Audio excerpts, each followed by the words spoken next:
My question is, what's the main reason for having your authorized repair techs come to Taylor Guitars, you know, spend the day or however long it is in school, a site visit, whereas other companies just don't do that? It's pretty easy, I think, to become a Gibson tech or, you know, other competing brands. I guess, what was your vision behind that?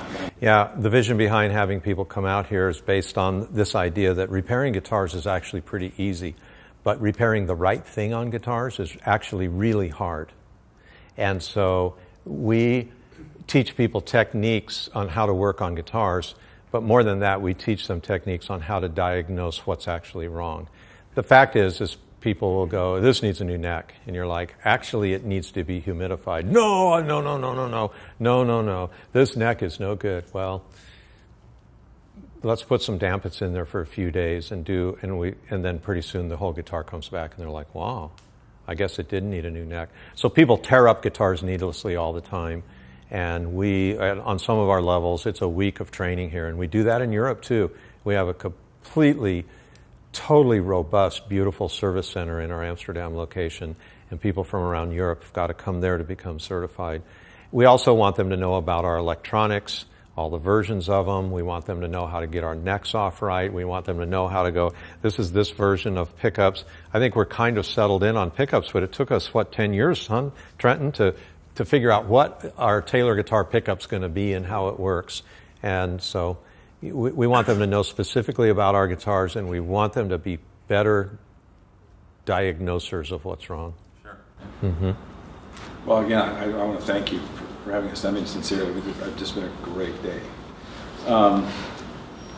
What I would like to know, and I'm fascinated by, is you talked earlier about, necessity being the mother of invention, and how, sort of like, thank God we're out of money, because now we have to sort of figure out a new way to do something. When do you know, or how can you tell the difference between, geez, let's put the parts up in the air and keep them out of the floor and do more with the people we have, versus we need a bigger building, we need more people, we need to get the bank in here. How do you tell the difference? When do you know it's time? Yeah, I think it's hard because one of the easiest things that a person can do is to find funding. But I think a person should always stop and ask themselves, let me just look around the music industry and look at all the acquisitions that have happened over the years. Just name them all. And they go, how many of those were really successful and propelled that company into success? Or how many of them had to be sold 4 times before they finally found somebody that did something with it? Acquisition always brings a new owner, always brings some money, but never brings the right idea. And so I think some of these things you have to go, well, if it's not working now, what's the real problem? And I always try to play a game of trades, It's like, I like to say a couple things. One is, life is a series of trades. And you always have to trade something for something. And you try and make good trades. You know what I mean?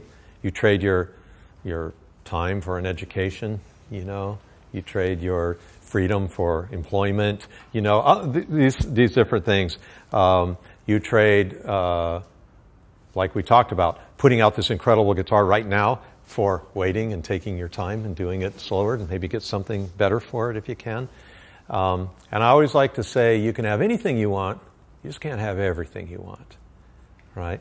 And so there's always a matter of choice involved there.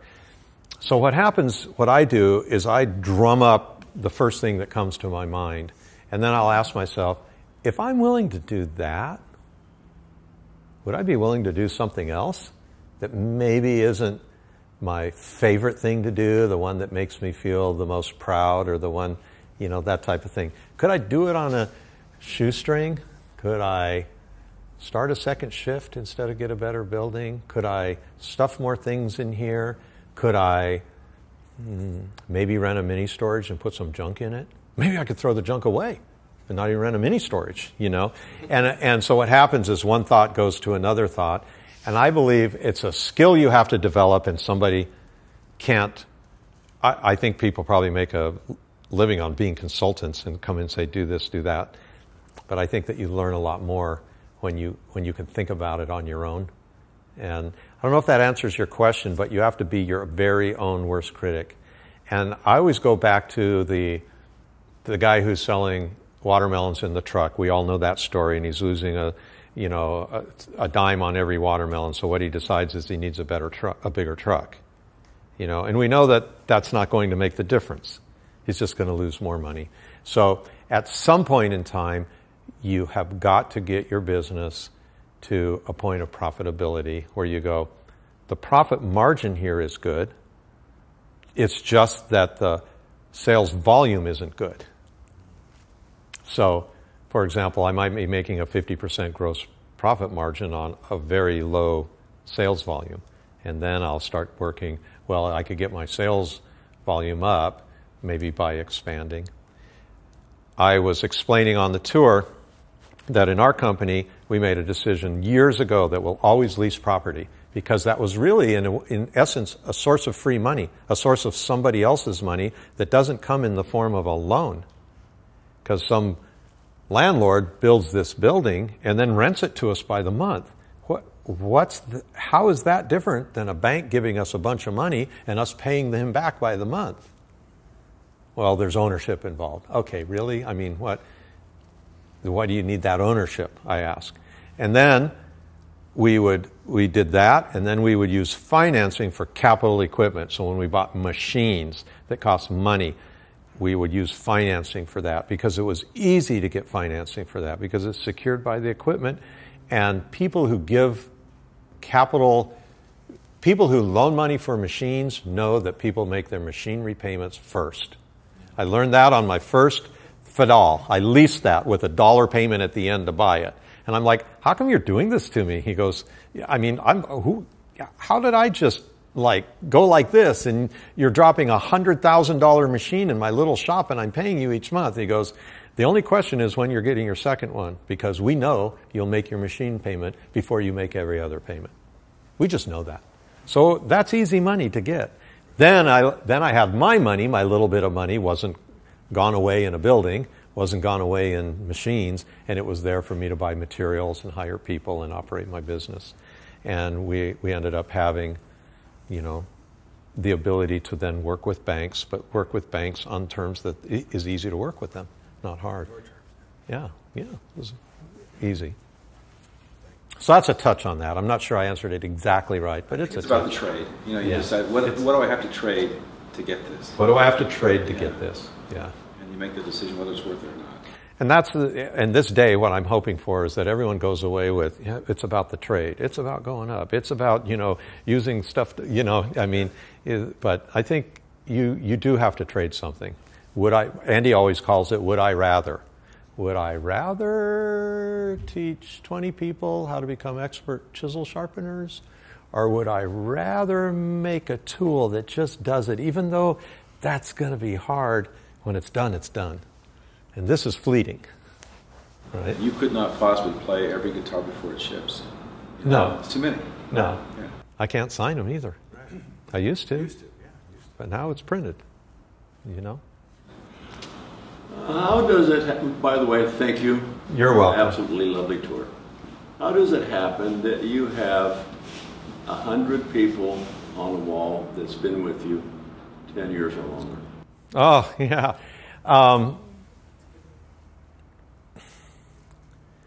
We take our work very, very seriously. We don't take ourselves seriously.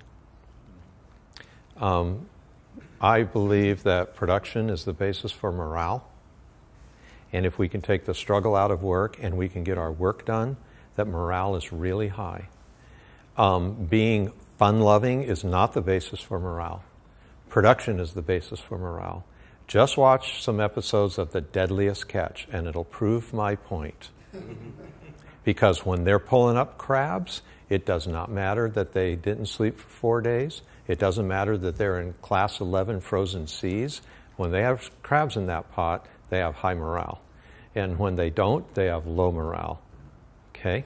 And it works the same with everybody. So for us, it's production first, but it's serious, but it's not cruel. And by doing that, our people feel like we care for them. Why? Because we do, right? So we try to talk with people and give our employees, give them the things that we would expect, right? There's been crossroads in our businesses where we've had to let people go, and there were, people in our, in our administrative staff. Now, I've been through this before with other companies, and what you do is don't tell them early because they'll quit. I'm like, well, I'm going to tell them early because what if someone buys a car tomorrow? And then 2 months later, I tell them, yeah, I've known for 2 months. I would want to know. So we gather people together. Hey, we'd like you to work till the last day that you can work.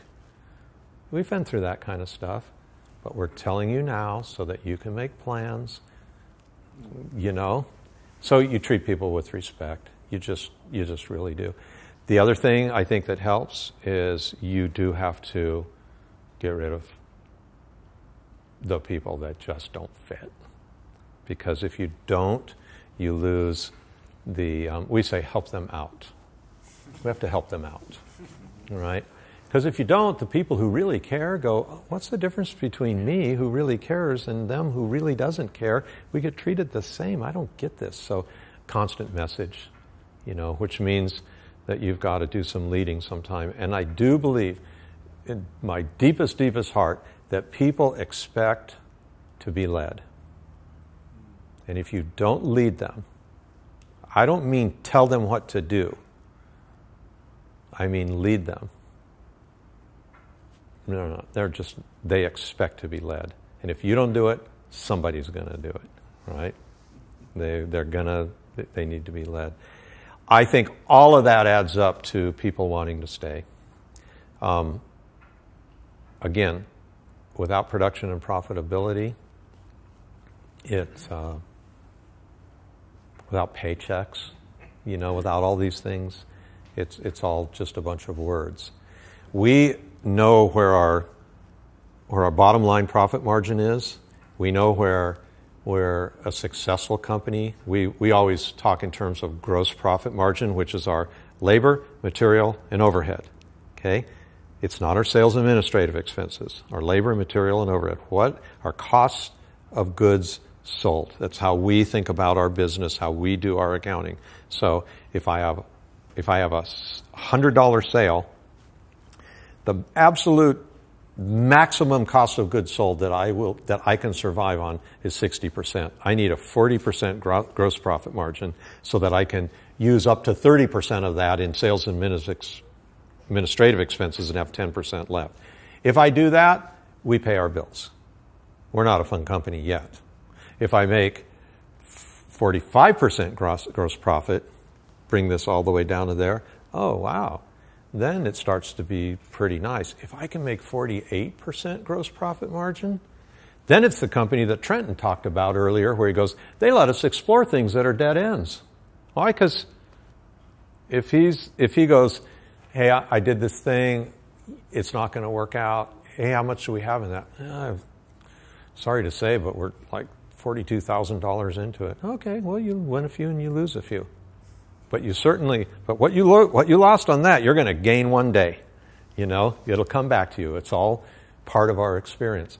So I like to say, look, at 45, the 40, we're not even going to do that because we want to do more and pay our bills. The 45, that's when things start getting good. 48, that's the company you want to work for. Let me tell you, that's the company. So we live our lives over 3%. And I'll sit people down and I go, we're going to argue, we're going to stress out, we're going to pull in the same direction over 3%, because it's the difference between having a good life and a bad life.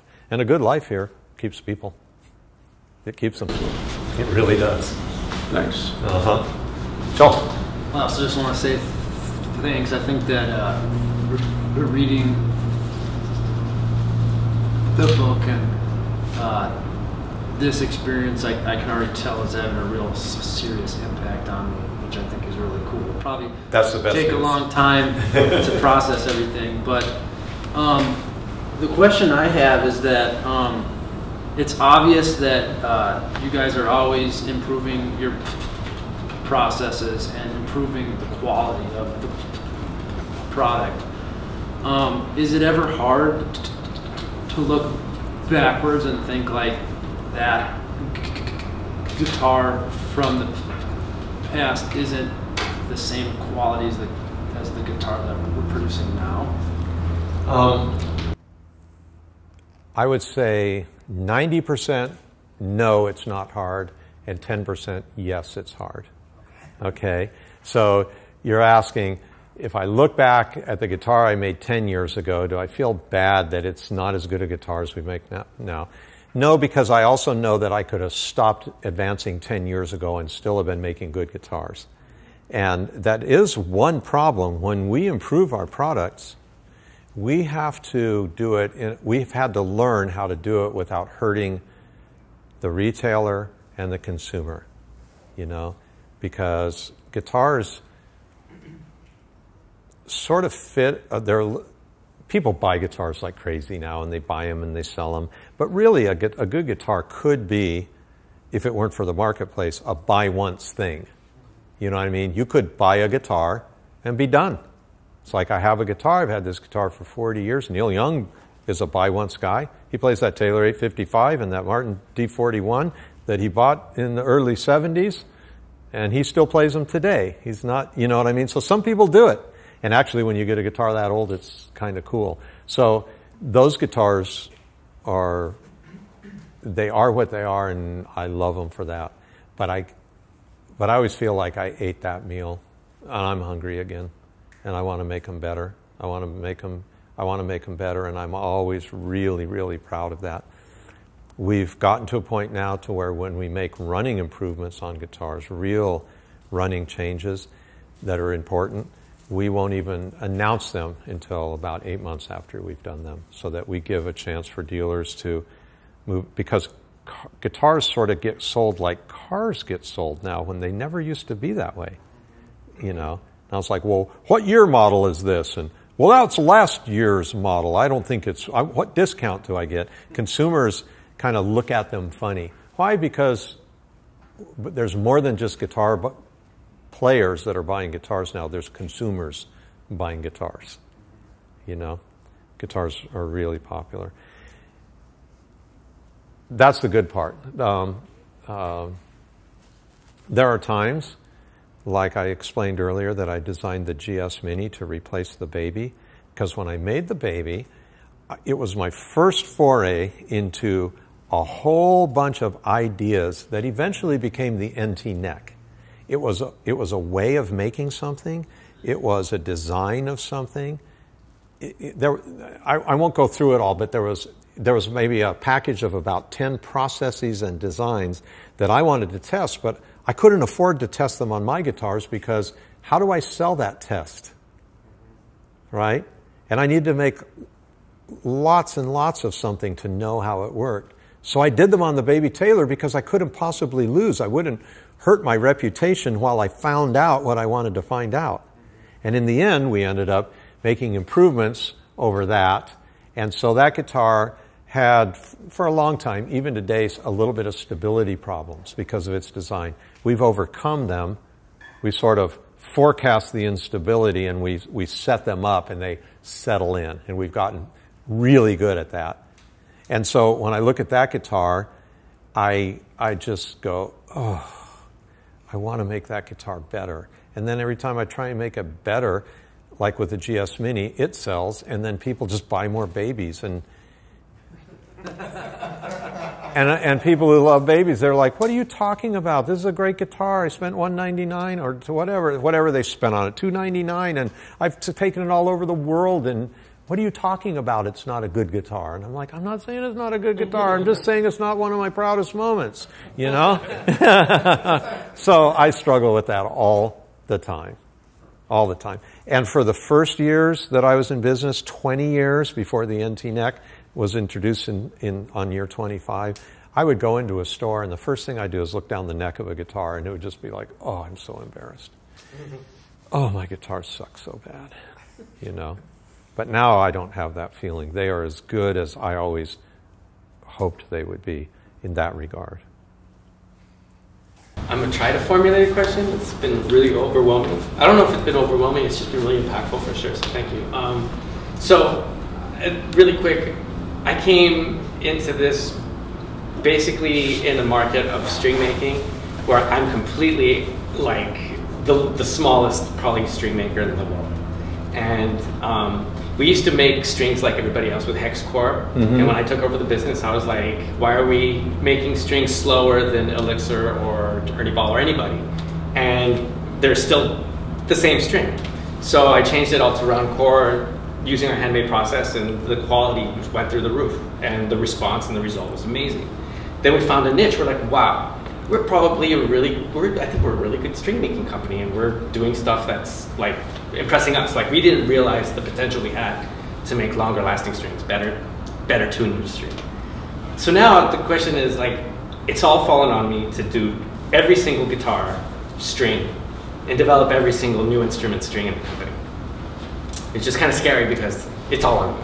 Which I'm also the production and the design and the graphic design and the selling and the programming and everything. I mean, it's pretty welcome much to starting a company, right? Yeah. But it's funny because it's a 20-year-old company that, you know, like, I'm the third owner, right? Yep. Third owner, right? So, but it's kind of like, I feel like we're at this weird crossroads, because if I go into any process, which I think I can come up with a process to kind of do what I do, at least at that quality, I'm almost like kind of scared of letting go a little bit of that, because for us, becoming a string maker, you're a holistic thing that you understand, you know, bracing, and you understand tensions and what's needed for that style of music. So, I mean, it requires everyone in my shop to be very, very knowledgeable, professional musicians.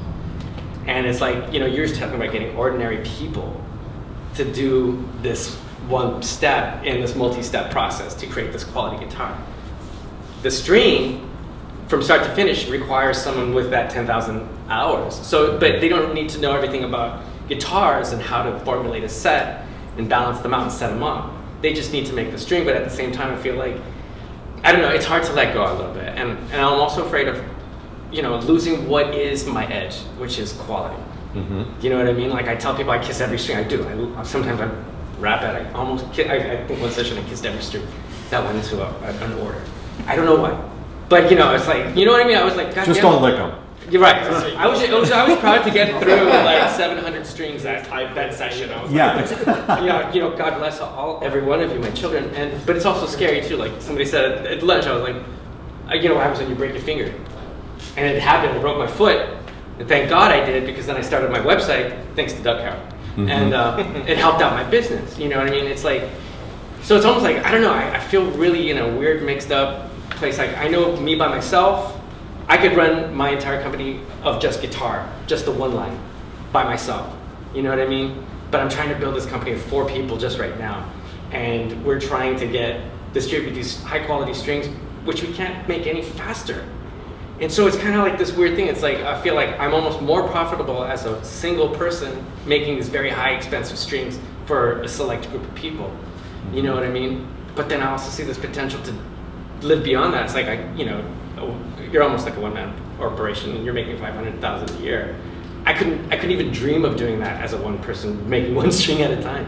You know what I mean? And so it's kind of like, I don't know, it's like, how do you know where you fit, and like, or when is it that you call it, or, you know what I'm saying? Like, it's a weird thing, because what I do, and I think what I offer, I can't mass produce, and I think a lot of us make quality stuff at, like, you know, Betson, how would you know, or Milkman, like, you know, how do you guys feel about going into a mass production kind of situation? You know, what do you lose? And that's, I think, where a lot of us are in this kind of, you know, boutique thing. Yeah, I think, okay, I hear you, and I've met a lot of people who are in the same predicament as you. I'll try and answer it. I'll try and stab at this question with more than, hey, you got to decide what you need to do, dude, and that's up to you. You know, that's like part of the answer. But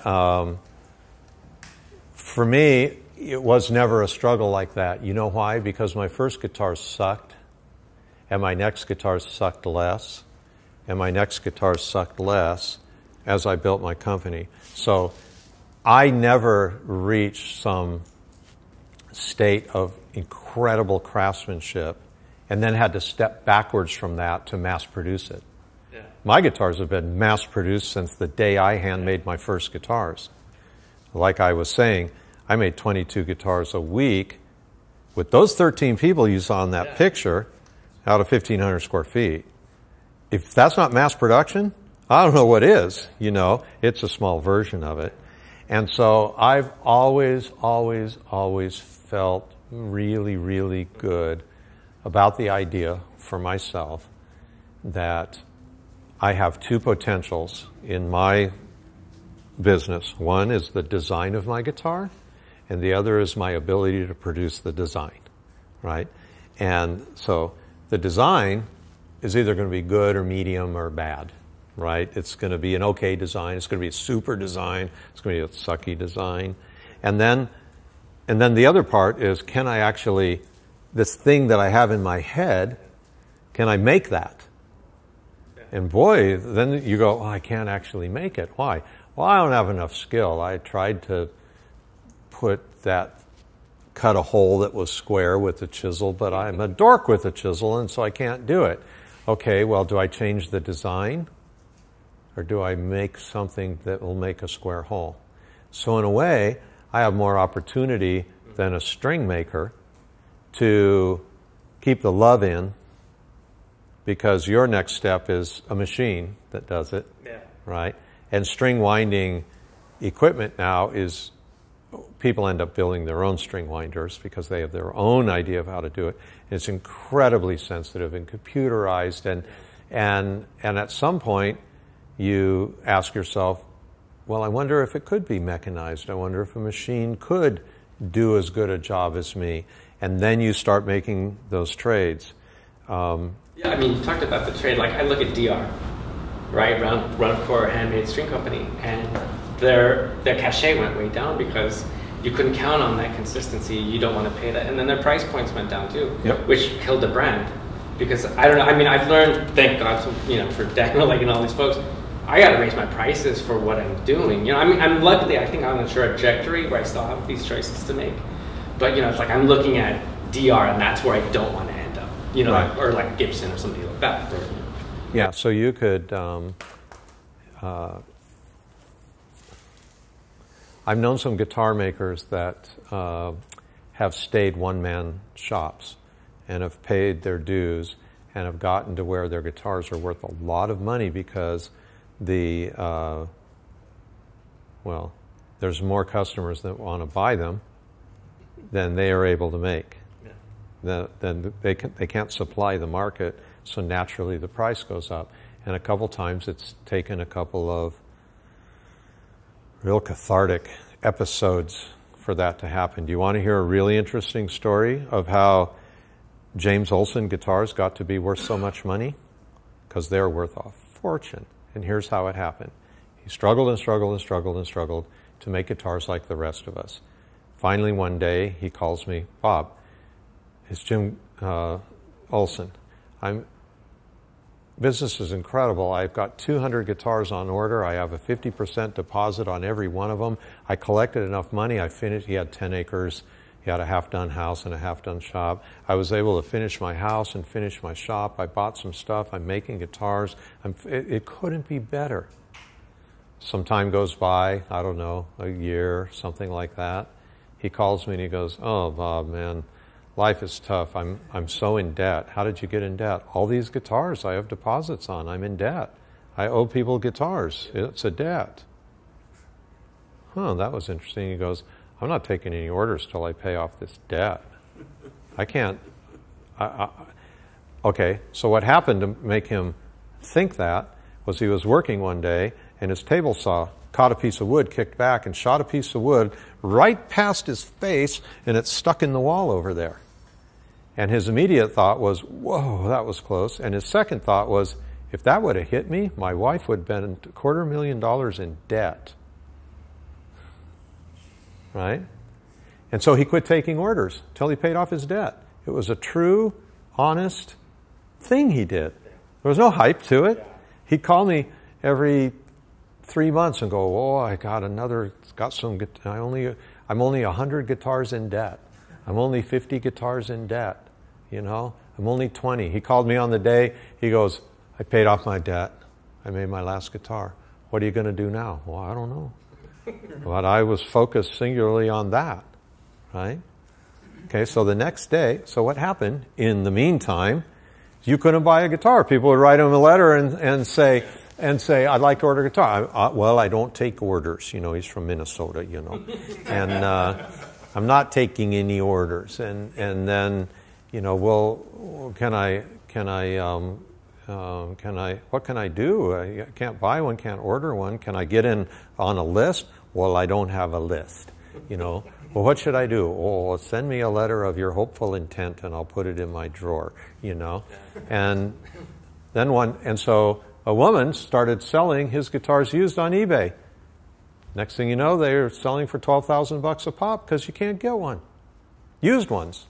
He's selling them for $4,000 new. People are paying $12,000 for used ones. He got out of debt. His phone rang. Well, I know you're not taking any orders, but I'm looking at this used one, serial number such and such, and I just thought I'd ask you about it before I buy it. And he tells him about it, and he goes, so you think it's a good deal? Yeah, I think it's a good deal. I'll tell you what, I'll make you a guitar for $12,500. Well, what will you make me? Could it be this? Oh, yeah, I'll do that, no problem. So his guitars turned into $12,500, then they turned into $25,000, they turned into $50,000, and it just fueled on it. And he had an employee once for 3 months or 6 months, and I had to let him go, Bob. I just can't work with the guy, you know. And then a year later, he goes, I called him back up. I thought, gosh, I need an employee. So I called the same guy back up, and he started at 8, and I let him go at noon, you know. And he works by himself, you know. And so he'd made that decision early that he was going to work for himself. But I would have to say, do you want to be working by yourself? Do you want to do that? The only other way around it is to maybe have a line extension where you have something that's your strings that you make, and then you have strings that other people make. Is there a price difference? Yeah. Is there a healthy price difference? Yeah. Good. Yeah. Yeah, I mean, and I've also discovered I need to stop dealing with dealers because resellers. Well, you don't need to, do you? You could probably sell them without that, can you? All my electric stuff, I've only taken on 2 dealers, one in Manila and one in Nashville. And everything else we've already had dealers because that's our traditional like mariachi stuff, and that's fine. We lose too much money, and that's where I'm seeing that. It's like I'm just so brand new with the electric guitar stuff, and then our really high expensive electric guitar stuff. So I mean, I'm getting a good return on that. And it's like, can I just keep on building that, or do I have to bust my ass to get everybody else's work up to that level too? So it's like you have to do both. You really have to do both. And then not sell for 6 months. He gave you the answer. Well, no, you know what? And it kind of did work. You're right, because my prices went up when I broke my foot, and people were waiting. But then it's like I'm also like shit. I'm in debt. People are pissed at me. That kind of thing. And part of the promise of being in business is the ability to deliver. When I took you over to the warehouse, I said, we're low on guitars, and that's a drag. Our sales are too high because part of our promise is that we'll give you guitars when you need them. And now we're not keeping that promise because we're back ordered. It used to be like, we're back ordered, but it's a different business. So you kind of have to do all of that. Remember a few minutes ago I said you can have a great profit margin on something, but if the volume's not high enough, it may not add up to enough money for you to get what you want out of life.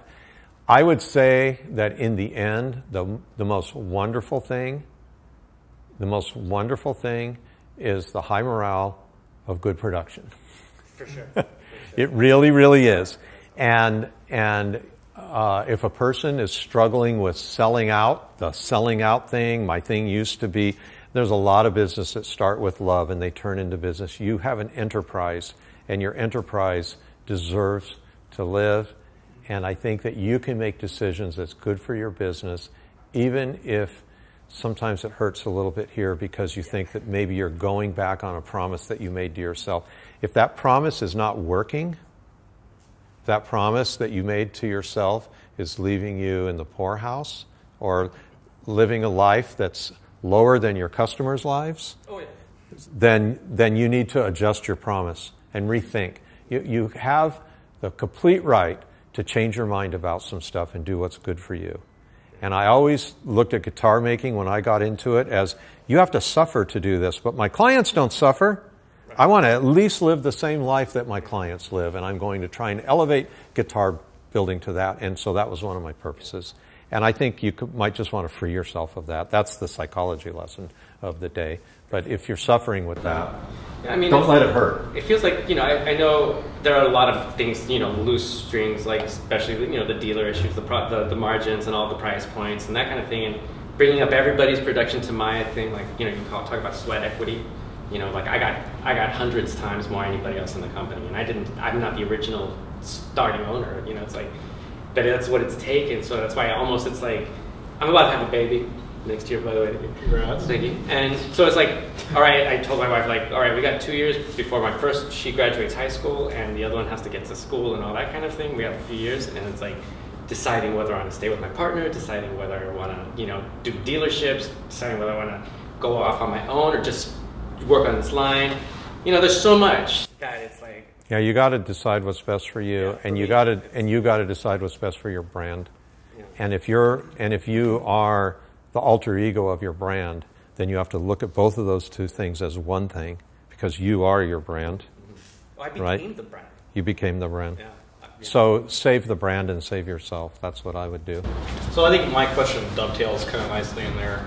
I remember reading the story about when you guys were struggling in the early days and loading up the wagon and, for the Hail Mary path to trying to pick up some dealers and stuff. Do you think if you were starting from the ground up right now, you'd be the same focus, kind of dealer-only type approach, or do you think you'd be, with the ability to be direct to consumer a lot easier now, a little bit different approach? Or do you think, inversely, is there a cap for, especially with acoustics, obviously you make a large variety of instruments that people have to put their hands on and play, just here. If I was starting right now, I would probably have 1 or 2 guitar models. Yeah. And I would be completely beguiled by the social media and the ability to maybe contact people directly. But if I could come back as myself and talk to that person who's getting ready to do this, I would tell them that dealers sell guitars. Yeah. Even to this day, we believe that dealers sell guitars. We think that there will come a time when we should share in the retail sales, because we think that there will be a time when Taylor Guitars can deliver a retail experience the way we want it to be done. So let's say we have a Taylor Guitar store in New York or Dallas or London or something, like a lot of other brands do, and you're like, here's the retail experience that we want. But you know what? We just put a retail experience in Guitar Center, of all places, over here. We didn't have to go to an indie. They bought in La Mesa, and the turnover that they have there, they're selling $1 million a year worth of Taylors out of the La Mesa store because we put in a Taylor guitar room. It is crazy. It's totally, completely crazy. So when you go in there, you get the brand experience. So the brand experience in a retail store really, really works. Now, people have to know what the brand is. And, I lived through a lot of years of no one's ever heard of your guitars. Still to this day, there's people who haven't heard of our guitars. It's hard to not have heard of our guitars because we've made 1 million of them, and you're going to just trip over one here and there. But I have to say that I believe in dealers, and I think that there's the right kind of dealer for the right time. So there are times when it's big box time, and there's times when it's not big box time.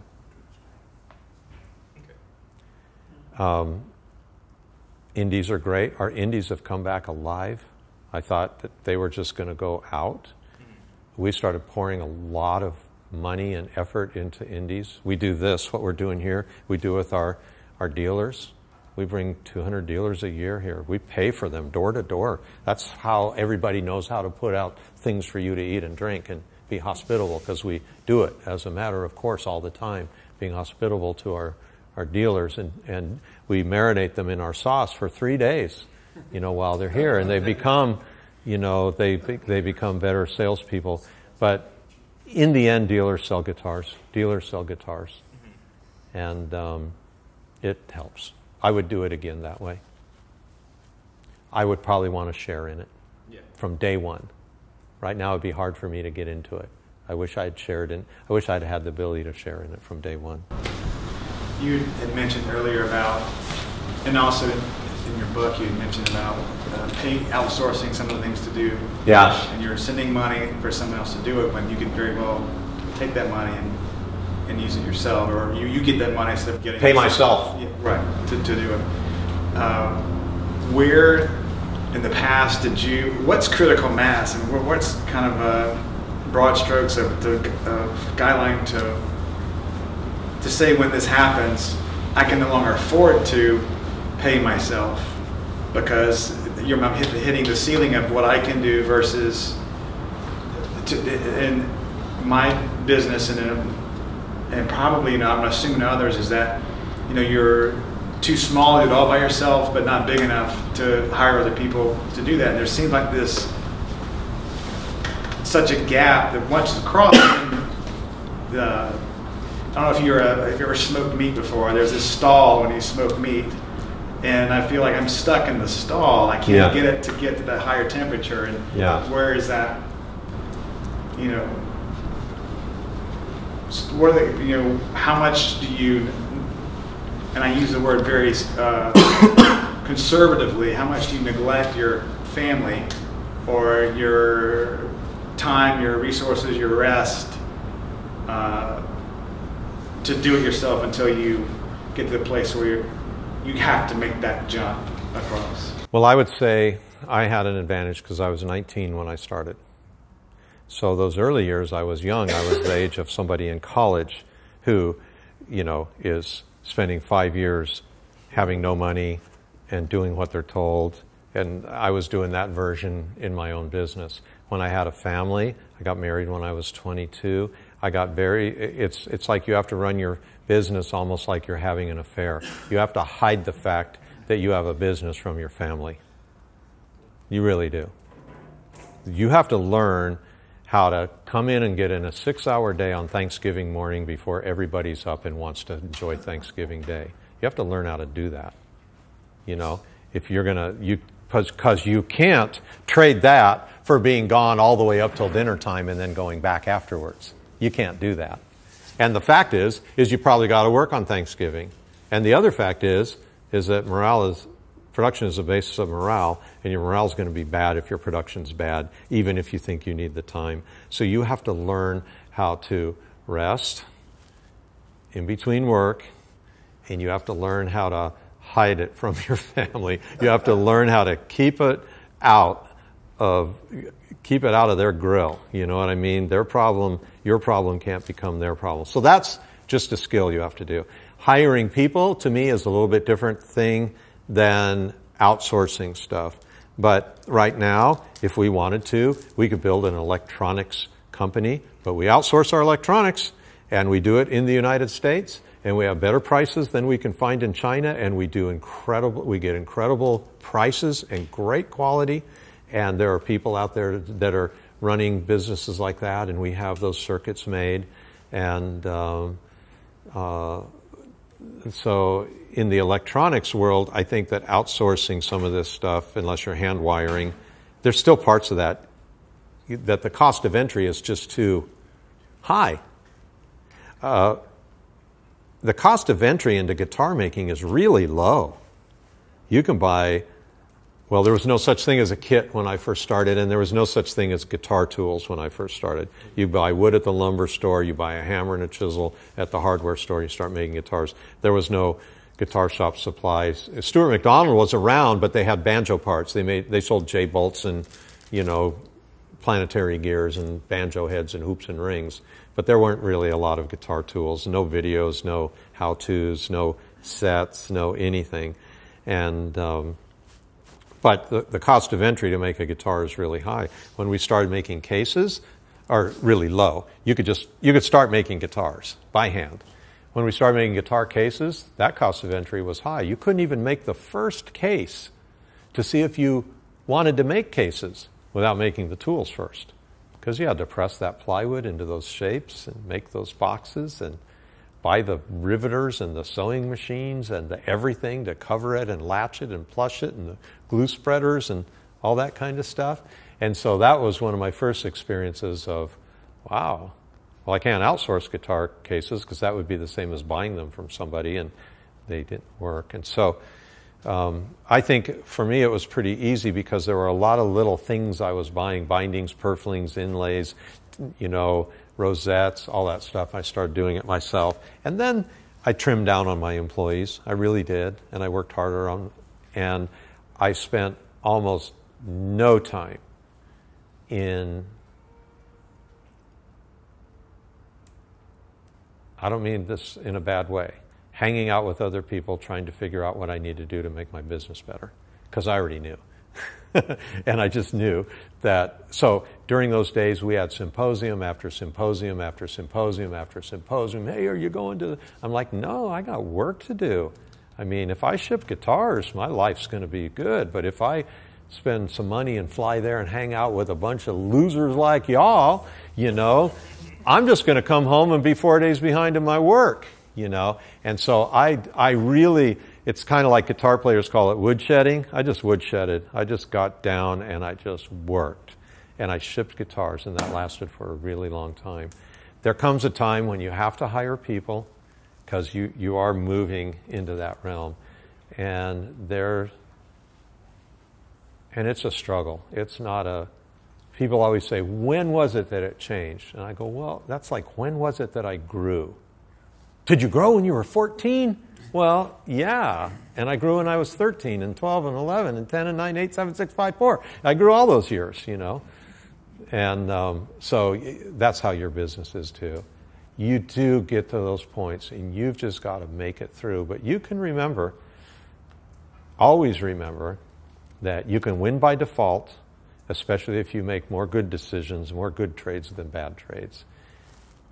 Unfortunately, I'm looking at the age of everybody here, and you don't have the same benefit that I had of youth, which is it doesn't matter if it doesn't work for me when I'm 24, So you might ask, would I want to do what I did again, starting at 60? The answer is, not at all. If I started out something now, I'd probably build guitars all by myself. That would be the other alternative for me. I wouldn't have a shop of 5 guys. I would just work by myself. So that's a really delicate matter of when you make that decision. But I think a lot of those decisions are more clearly made if you analyze what the problem is that is standing in the way of you getting what you want. And what is it that you want? You want money. Every single one of us here, what we want out of our business is profit, money. It's our business. We don't call it, hey, I started a new personal, and it's called Guadalupe Strings. No, you say I started a business. And what is a business about? It's about money. And don't ever forget it, it's about money. So try and make a decision that will increase the money, because that is the scorecard of your success in the end. And all of the feel good about it is it's going to come and it's going to go and it's going to come and it's going to go, but it's going to come a lot more often if you're making money. And for us, you may have remembered that little part in our book. We were at a habit of not paying ourselves. It was a habit. And so that's when I tell that story. And Kurt will tell exactly the same story with exactly the same numbers. It's like, we have a bad habit of not paying ourselves. We're paying ourselves last. Even Proverbs says that you pay yourself first, So we said, we're going to pay ourselves first. The number was meager, $15 a week, but we paid ourselves first and we started. So I think a lot of times life is just habits. So you could say, well, I'm not even going to bother for 15. Well, I bothered for 15 because every Friday I walked up to that office and I want my $15, Buster. I want my $15 because I deserve it. I worked hard all week. If I think about it too long, I'll probably start crying. I earned that $15 and I want it. And so if you have a business where you're not paying yourself, pay yourself. Just pay yourself. And pay yourself something that you can afford. and then work on every week, go, how could I make 20? I know I can figure out how to make 20. I just made 15. I can make 20. That's what we did. But we had to start the habit. It took us 8 years of being in business, 9 years before we got to that point, before the light bulb hit. This is a bad habit. So I would suggest when you're in that place where you're like here and you want to get here and there's like the Klingons live between here and there and the Romulans are gonna get you, then I would start developing some habits, good, healthy business habits, and be proud of the small moments in there. It's a struggle point, but boy, if you pop through that, especially if you do it by habits and doing things on purpose rather than by accident. I always say we don't want to make good guitars by accident. We want to make good guitars on purpose, because if it's by accident, if it goes wrong, we won't know how to fix it, right? I have a kind of practical question. What do you look for when you're hiring an employee? I know you probably don't personally hire. Hand skills. There you go. Hand skills. We're looking for hand skills. We're looking for somebody who, we're not going into a big, deep character delve. Where if somebody is obviously a derelict, we're not going to hire them. We're looking for hand skills. We have skills tests. We're a craft-based business. If you don't have an affinity for the shop environment, right, and you don't have hand skills, you're not going to be a successful person here. So we say, yeah, we try and make extraordinary things with ordinary people with really good hand skills. It'd be kind of like if you're starting a football team, you're going to look for someone to catch a ball, and so I'm answering that really quick. It's my thin slice first thing, but there are some things. But continue on. So the Bob Taylor of 30 years ago, when you were hiring someone that you're going to be working closely with, someone in my position going to be hiring an employee that I'm going to be dealing with all the time. I guess it would be hand skills too then. I'm going to come back around all the time to production is the basis for morale.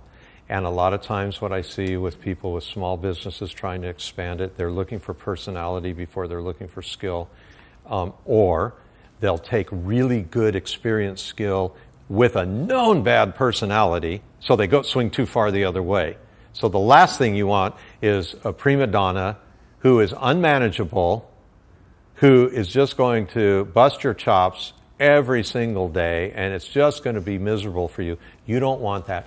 You just want an agreeable person who's got good hand skills, who can take direction, and if you and that person can get some work done, I'm going to venture to say that you're going to like them. If there's a habit that just rubs you the wrong way, like they're too chatty, or they're too quiet, or they interrupt you, you should know that before you start. You should say, this is the kind of person I can deal with. But I wouldn't be looking for somebody who's fun or easygoing because you're going to be with them a lot, because it's a business and you want to manage by workload. And it's like, you got work to do, I got work to do, let's come here, let's work. And so that, if you can really get focused on that, all these people that I've got great relationships with, every single one of them came here to work for me. None of them were friends. Not a one of them.